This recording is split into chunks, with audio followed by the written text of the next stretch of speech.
ঈদের বাকি আর মাত্র কদিন, আর এই ঈদ উল ফিতরকে সামনে রেখে রাজধানীর গাবতলী, আমিনবাজার ও সাভারের বাস গ্যারেজগুলোতে এখন দম ফেলার সময় নেই। একদিকে যেমন নতুন ও আধুনিক বাস তৈরির মহাব্যস্ততা, অন্যদিকে পাল্লা দিয়ে চলছে অকেজো ও দুর্ঘটনা কবলিত বাসকে নতুন সাজে ফেরানোর বিপজ্জনক কর্মযজ্ঞ। সরজমিনে দেখা গেছে কয়েক বছর পড়ে থাকা বা দুমড়ে মুচড়ে যাওয়া বাসের কঙ্কাল ঘষা মাজা করে ফের ব্যবহারের উপযোগী করা হচ্ছে। এসব লক্কর ঝক্কর বাসের ইঞ্জিন ও চ্যাসিসে জোড়াতালি দিয়ে নতুন টিন ও রঙের প্রলেপ দেওয়া হচ্ছে। বাইরের চাকচিক্য দেখে সাধারণ যাত্রীদের বোঝার উপায় নেই বাসটি আসলে কতটা ঝুঁকিপূর্ণ। এই গাড়ি প্রস্তুত করতে লাগে 2.5 মাস সময় লাগে।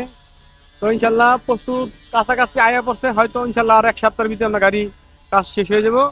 ঈদের যাত্রা জানি শুভকামনা হয়, জন্য আমরা সুন্দর হয়, ভ্রমণ ভালো হয়, গাড়িটা আরামদায়ক হয়, ওই জন্য আমরা নিখুঁতভাবে কাজ করতেছি। পুরাতন গাড়িতে মনে একটা মেরামত হয় না, মতন সব নতুন গাড়ি মেরামত হয়। তারপরে দুই একটা দেখা গেছে অ্যাক্সিডেন্ট করছে, ওটা কাজ কাম করে রং টং করে নিয়ে যায় আর কি। পুরাতন গাড়ি মতন মেরামত হয় না, খুব কম। প্রতি বছরই এই যাত্রীদের যাতে ভোগান্তিত না পড়তে হয় সেই জন্য কিন্তু প্রতি বছরই এই পরিবহনটা সবসময় তারা সঠিক পরিণতভাবে তারা সরঞ্জাম দিয়ে এবং এই ওয়ার্কশপের মাধ্যমে তারা কিন্তু আসলে পরিচালিত করে থাকে। ওই যে নতুন বডি করতে আছে, এইটারও নতুন বডি করা ছিল। কারণ গাড়ি কমপ্লিট, রং মং ক্লিয়ার, আমি গাড়ির হেল্পার, আমার কোম্পানি পাঠাইছে গাড়ি সবকিছু দেখে মেখে নেবো।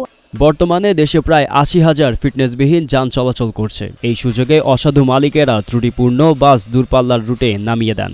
সড়ক পরিবহন মন্ত্রী শেখ রবিউল আলম কড়া হুঁশিয়ারি দিয়ে বলেছেন, ফিটনেসবিহীন গাড়ি নামালে রুট পারমিট বাতিল সহ কঠোর ব্যবস্থা নেওয়া হবে। তবুও লাভের আশায় গ্যারেজগুলোতে দিনরাত চলছে হাতুড়ির শব্দ।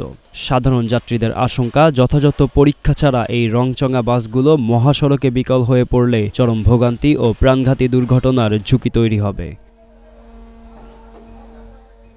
গোলাম মোর্শেদ, নাগরিক প্রতিদিন, ঢাকা।